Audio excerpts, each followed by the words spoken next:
Today I'm in a bad mood. It's SG60 and I'm not even 60, so I don't get any of the freebies. But it's okay. I'm going to be positive. I'm going to have my own KKPP party, Kumar's Kampung Potluck Party. I'm inviting all my neighbours. And one of my neighbours, I went to give her the KKPP invitation. She said, wait, don't run anywhere. Then she went in and came out with all the old clothes and newspapers. She thought I was the Karangoni man. That is the problem today. Singapore has come so far in 60 years, but we have lost all our sense of community. Last time we used to leave our windows open, our doors unlocked. You can smell what the neighbour is cooking and what the neighbours are talking about. Now our HDB are designed with so much privacy and we are always rushing, always stressed, always eyes on the phone. We never even look up. We don't even know each other. We used to have Gotong Royong, Kampung Spirit, Kalang Raw. Now the only time we have Kalang Raw is when Taylor Swift performs at National Stadium. But I will not give up. I think we can bring back the Kampung Spirit. I'm going to look back at where we came from, how far we have come, and find out what's next, Singapore. This is Kumar versus SG60. Kumar.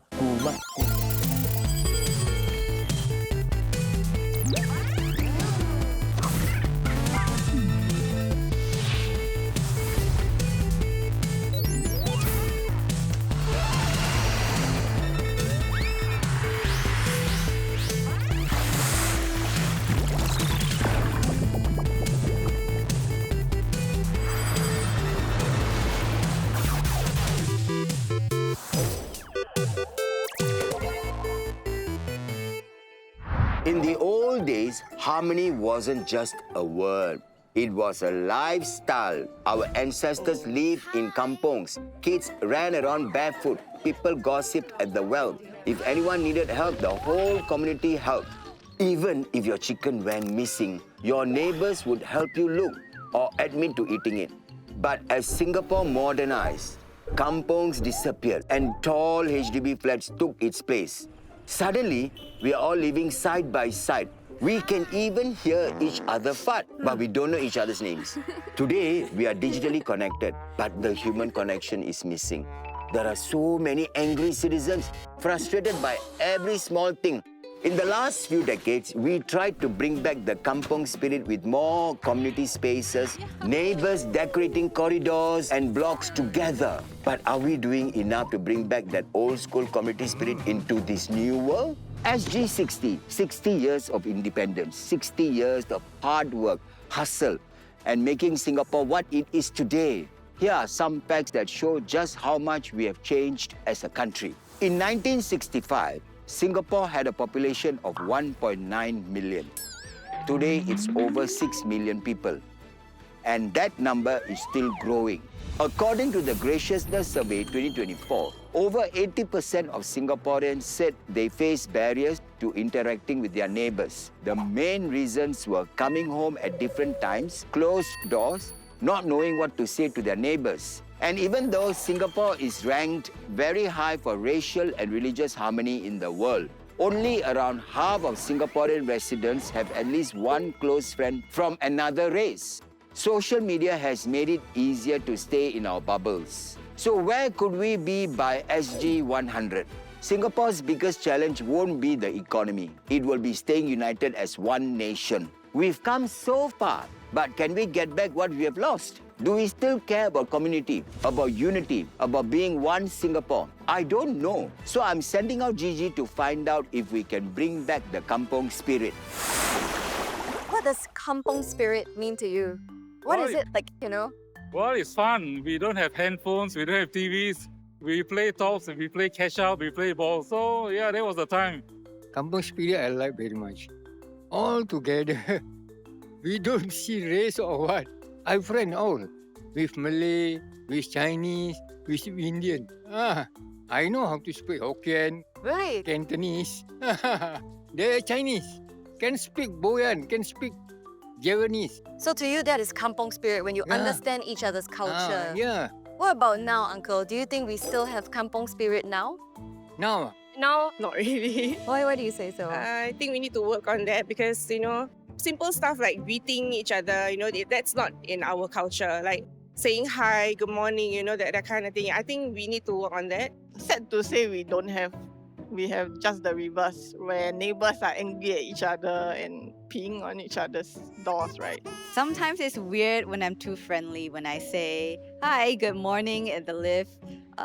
Some people will look at me pretty weird and not reply. I live in a HDB flat with a long corridor. I lived there for 5 years. I think out of 5 houses, only one opened the door regularly. The rest is just always doors shut. So there's no even opportunity to get to know your neighbours. But maybe they turn on their aircon so they don't want the cold air to come out. That's where climate change is. Kampung Spirit for me also embodies a bit the best of human nature. And when we had less, we had each other. You know, now we have so much more, so we protect. Now, when you go to your HDB flat, when you go to your condos, everybody close their doors and that's it, and they have cameras, and everybody look at each other in the camera and say, oh, this guy's outside. Oh, this guy's outside. So it's more of like a HDB block spirit. So everybody just minds their own business. How do you think we can bring back that Kampung Spirit in Singapore? How to bring back? Ask me, I don't know what to say. Step out of your comfort zone and actually like interact with your neighbours and all, yeah. And like, who knows if like they also like interact with you. To mingle around with the older folks. I think right now in the hawker centre, I feel like there's quite a lot of Kampung Spirit going around. Like you can share tables with a random lady or a random guy and then you can make conversation. I think that is something akin to a Kampung Spirit.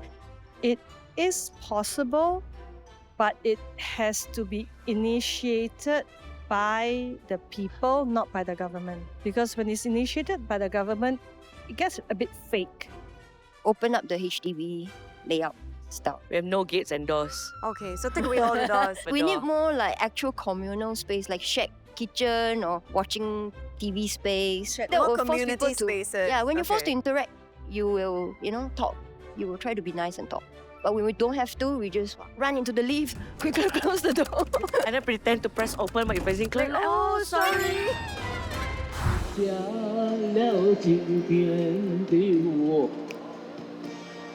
This is Kampung Spirit. So Singapore is turning 60 years old this year. Can you look at this camera and Yeah. give Singapore your wishes?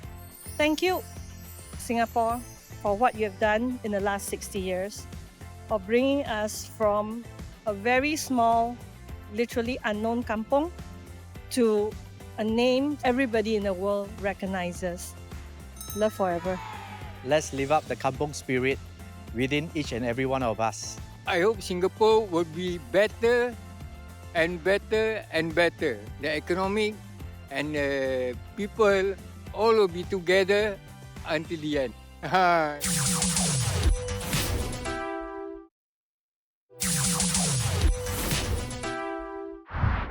Dear citizens of Singapore, I'm intern Gigi, model citizen. That's right. Let's see if you really know your neighbors or you're just pretending to know them. How good of a citizen are you? Intros, please. I'm Annette, and I am a very good citizen of Singapore. I'm Suhaimi. I'm a very good neighbor. I'm VJ. I try to be a good neighbor, but seldom works out. Hi, I'm Elsie. I'm a good citizen of Singapore. Trying my best. So you are good or you're trying to be good? I'm good. I'm trying to be better. Oh, wow. This year, we're celebrating our 60th birthday as a nation.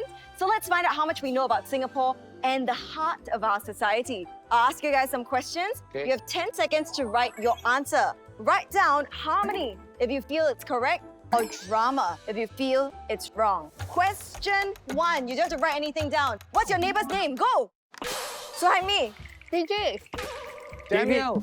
Your real neighbor. Hugo. David. David. I don't know Don't the know. name of my Hugo. neighbor. Daniel and Sylvia, hi, you're watching. My next door neighbor. I don't know if they're lying. I'm for real. For real, Hugo. Yeah. Call him right now. I don't have my neighbor's number. Oh, what a bad Wow, neighbor. convenient, man. Elsie, you have no idea what your neighbor's name is. I just thought of one. Opposite. No, Adrian. no. Adrian. Opposite doesn't count. Opposite is too far away. I got pictures, old school. Okay, each year we will have our Neighbours Day. This is how we celebrate our Neighbours Day. Whole family. neighborly, Whole family, so bro. neighborly. This to you. This is Hands yours. down. All right. Hands Point down. to There you Suhaimi go. and Annette. I hope they know me. Pre-pandemic, polls showed that 61% of Singaporeans admitted to not knowing their neighbors. What is that percentage today? Write down a percentage. Percent? Okay. Since the price is right again. So that means it should be going up, isn't it? Answers, please. Why would it increase? Why you decrease? Why you decrease? Why do you say that? Because I feel like during the pandemic, you are forced to stay at home a lot more, and you know, you will meet your neighbors next door and be like, hi. So you would more likely get to know your neighbors during the lockdown. During the pandemic, you see your neighbors so often, you get sick and tired of them. So you don't want to know? I don't want to What meet the about guy every David? day for 24 hours, 7 days a week, you know. The answer is 50%. Yes, so Actually, national survey, okay? Yeah, recent poll showed that half Singaporeans don't know our neighbors. Oh, wow. But I guess this is an improvement from pre-pandemic times by about Okay. 10%. Next question. Which of these is not an SG60 event? A, exercise SG. B, youth engagement. C, project citizens. Or D, heart and soul. Okay, ready? Just gonna go with that, you know? Answers, let's see them. A, B. Why is exercise SG not an event? Because people don't exercise much. Which is all the more why they should have an event. Why do you think B, youth engagement is not real? Because it doesn't sound like it will engage the youth by calling it youth engagement. Yeah, it's a verb. You're all wrong. This was a trick question. They're all real. Oh, they're all real. I thought it was like Including youth engagement. Next question. Now, as we celebrate 60 years of independence, let's see how much you know about Singapore, or how little. The first Malayan statue was constructed in 1972 by sculptor Lim Nan Seng. Who helped him build the Merlion statue? Was it A, foreign construction workers, B, local volunteers, or C, Mr. Lim's children? I think it's children. Who else? I mean, back then, like, you don't have much money to pay people. Right. Let's look at the answers. We always have different answers. Yeah. It's actually C. Yes, Mr. Lim's children. He had 8 children from 11 to 23 years old that helped him every day before and after school. All right, Yeah. open-ended question. Please name the person who designed our Singapore flag. no hints. Can I call a friend? No. You're gonna call David, your neighbor. Yeah, Can I ask call. Google? So I mean, you should know you were born in that Hey, era. right? don't look at me just because I got like grey hair doesn't mean I know anything. Okay, so Okay, it seems now I like know no my one neighbor. knows the Back then, I answer. didn't How know. disappointing. Our Deputy Prime Minister, Dr. Toh Chin Chai, who designed the Singapore flag. Next question. Almost 10 years ago, which famous Singaporean hawker dish was declared Singapore's national dish? This is my favorite hawker dish. Gigi's favorite. Okay, done. Time's up. Time's up, time's up. Chicken lies. Yeah. Can I put like a bracket here? Why? Yeah, You have a because- second answer, but What, nasi lemak, right? Chili crab. Chili crab now. The answer is Hainanese chicken rice. Although a lot of people say it should be nasi lemak or chili crab. In the 1960s, neighborhood events like Gotong Royong were held to clean up the community together. Harmony or drama? What's gotong royong? Gotong royong means like community coming together to do something. Okay, 3, 2, 1. Ta-da! why would it be drama? Why do you say that, BJ? When the neighbors meet up, right? There's always some drama about this auntie did this to this auntie, that auntie did this to this auntie. Why you sick? Why your children never eat? Why this one never get married? What is drama. going on in your neighborhood, Vijay? Don't tell me when all the neighbors meet, they don't have gossip. Of course they got gossip, I mean, but they that's the work drama together. part, right? Oh, I think the only person who was alive in the 60s is Suhaimi. I live to tell the tale. And it was harmonious? Yeah, I can tell by the Was it janggut, man. harmony? It was absolutely true. Gotong Royong Yes. was a communal effort. I saw with my own eyes. You know, the makcik and the auntie just came together and nobody got paid. The winner of today's SG60 episode and proving that you are the best citizens of Singapore. Suhaimi and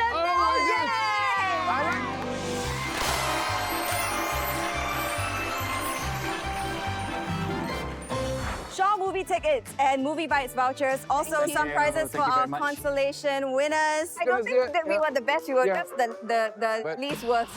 So what have we learned today? Harmony is not just a word. It is a mindset we have to embody. And clearly, from what I'm hearing on the streets, we all need to know our neighbours a little bit better. Happy birthday, Singapore! Happy birthday, Singapore!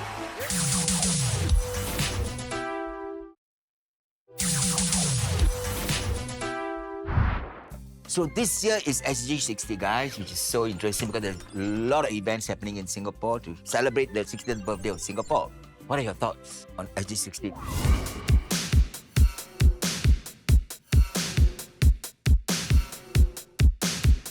Let's hear from the public. I think over the years, all Singaporeans are very, very proud of how far Singapore has come. They talk a lot about the growth that we have had in the last 60 years, but there's also a little bit of a tinge of hope that the Kampung Spirit could come back even stronger in the next 60 years. Yeah, it should because it's gone. Because last time when we were living in the kampung, one wedding, everybody comes and help. The whole people. So we have lost that due to we are so busy with work, we got no time. And if you're living in condo, it's even worse. Now HDB lost that feeling. Everybody's locked it up. Everybody locked themselves up. Even your flower pot cannot be near the neighbor. They'll just kick it back to you. It's gone. Nobody talks anymore. Everybody just isolate themselves. And the new HDB blocks they're building give you more privacy, which is also not helping. One of my friends, she sees a note being left by her neighbor, and her neighbor says, "Your shoe rack and plants are ugly. Please remove them." Oh. Yeah. And she's got a few neighbors, obviously, right? So she doesn't know which one it came from. So rude. It's not I say come up with the even uglier ones. See what happens. Yeah, put uglier ones. But why? Why the They animosity? they could say nicely. If it's really so offensive to them, they can buy the new shoe rack and plant for that person if that satisfies them. But I can understand if it's blocking the way and it's an unsafe thing, but it's such a Ugly, it's subjective aesthetic. thing to say it's ugly, yeah. So what did your friend do? Nothing. Oh, She nothing. didn't do anything. Void decks are still your Kampung Spirit areas, right? I remember growing up, the Void Deck was a place where even the kids used to meet.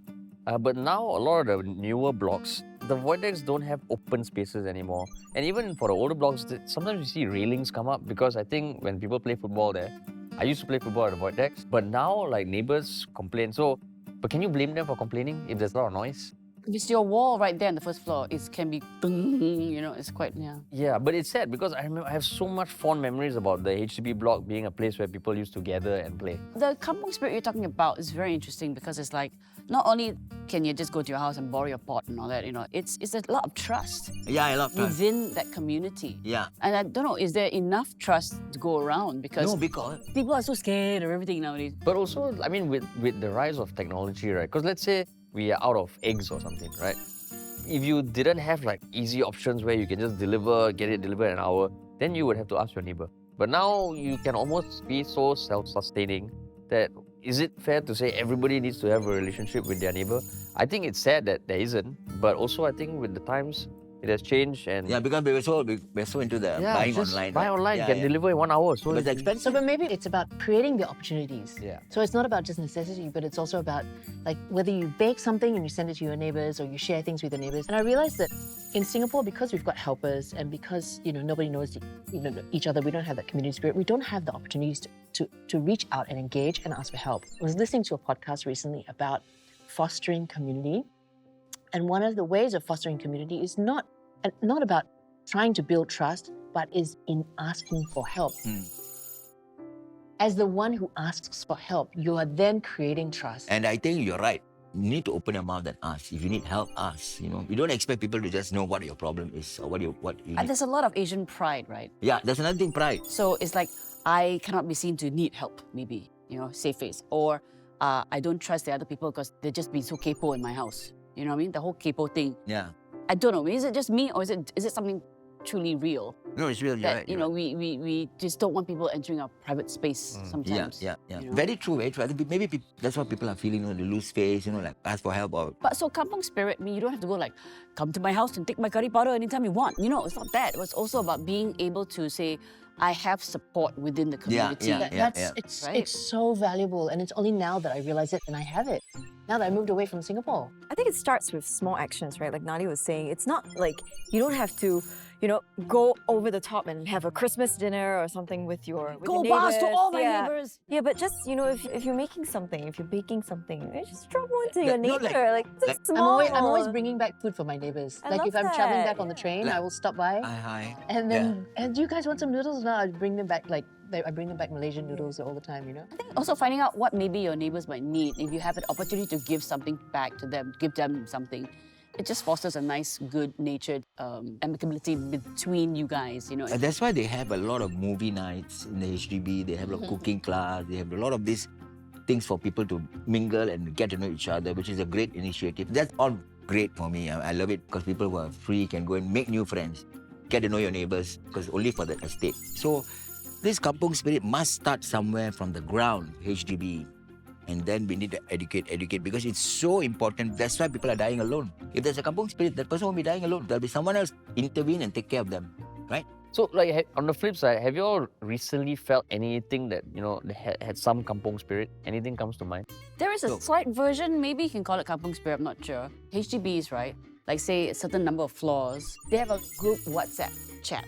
Yeah. So they're sort of like, hey, this person's laundry was out in the rain. Do you have anybody at home to help you bring in the laundry? That's why they're building all like these rooftop gardens, for the BTOs, so that the community can go up, Gather. and meet and have their chit-chat. And We've spoken about so many things that people are facing now, challenging livelihood, like mental health is an issue. Maybe there's too many things that we're worrying about. As difficult as COVID was, it felt like that actually felt like the building coming together. You're right. Okay, during COVID, yes. Yeah, leaving like the masks for people, or like hand sanitizer, someone would just put it in the lift. Yeah, then it was like, oh, actually that feels sweet. Do you remember the days of like the Malaysia Cup, oh my gosh, those sort of things where it really felt Singapore come together. Or like recently, when Max Mader was at the Olympics. What other examples of when you've seen and felt Kampung Spirit? Like Natural Day? Definitely. Very. Fireworks at end of the year. Yeah. I think Chinese New Year, the wayang and all that. Lantern Festival. Yes, when people walking around with the lanterns. Oh, recently in my blog, when all the houses in one part of the HDB corridor had blackouts, then we all came out to the corridor. We're like, hey, you! And it really felt we were all Nice, sitting right? in the corridor. Yeah. So maybe like random You cut the blackouts. wire on purpose, right? This blog was You're giving that. Yeah, that's Scheduled right. blackouts. Scheduled Save blackout. on your PUB To bills. bring people together. I think it's nice to when someone new moves in to try to get to know the person, just bring them gifts or at least try to talk to them and say, hi, I'm your neighbor next door. Is that what you do? I haven't My done. family does that. Generation gap is probably also, a Yeah, good because opportunity. we make an effort. Like I Yeah. make an effort to talk to my friends' children. Like here? Yeah, like that. You're And friends then- with my father. Is it? I tell you, one thing if you want to connect to the older generation is ask them about their history and their life stories. I have known so many people as they grow into their 30s and 40s, they regret they never asked their grandparents about their lives and their stories. So interesting. Yeah. My grandma only speaks dialect. I could never Google communicate with her. Translate. Yeah. And now she has Alzheimer's. So I can't communicate with her. And it's very sad. Like, I wish I could. I saw the interview with our president, and one of the person asked him a question of going back to time, and he said he wanted to go back to his grandparents' time so that he want to know their journey. Very interesting for our president to say that. Well, whatever the case, Whatever the case is, I think support within your community is important, especially as you grow older. Yeah, so just little actions every day, I think. yeah, Like good morning, actions, hello, yeah. whatever you can Nice say. smile. Smile, yeah. And honestly, if you smile at somebody long enough, after a while, they tend to smile back. Of course, don't do it in a creepy way. Not long enough in one shot. Yeah, I On was a thinking, how regular, long? Like 5 ongoing minutes? basis. Yeah. Not long enough. But I always find that, when you smile at people, they smile back. And I've seen a change in a community just by smiling at them. And it's a lovely moment. So you can start with a smile. Yeah. Start now. Like after this, all of you go and talk to your neighbors. Okay, what does SG60 mean to you all? I feel proud that Singapore has come very far in the last 60 years. We are a small country. To be able to do what we have done is really takes a lot of effort. And I'm just happy that Singapore is safe, still peaceful. I think in general, for me, what I feel is a deep sense of gratitude. I've spent almost my entire adult life in Singapore, and I've seen Singapore grow in many ways. Yeah, it's just gratitude. I think gratitude is very important. I think SG60, everybody should be very, very grateful. And I love our new Prime Minister. 60 years, What would you know? You were still a It's a long time. 60 years is a long time. But we're also very young still as a nation. I hope that in the next 60 years, we can preserve a lot of these, traditions, heritage, culture, and not lose that, because I think that's what makes Singapore, Singapore. Very good. I think there's a lot of things that we can be thankful for, but I also think it's very easy to take them for granted, especially when you look around the world. So yeah, I hope that we can continue to build Singapore up and really figure out what Singaporean means. Very good. I find that I'm always grateful for Singapore and what she's become. And I'm so proud of this country. Whenever I come back to Singapore, I'm going, thank goodness, because this country makes sense. There's a lot of common sense and many, many things. Of course, some people disagree about certain things, sure. But majority of the time, things just happen to work really well. Because we built it in such a way. I mean, I feel so lucky being a Singaporean citizen. I just want to say thank you for being what we are until today and to continue in that same way. Okay, so with that, ladies and gentlemen, we end this episode. This is the last episode, SG60. So, ladies and gentlemen, thank you so much for watching all the 10 episodes. Have a great 2025. Love you! Love you!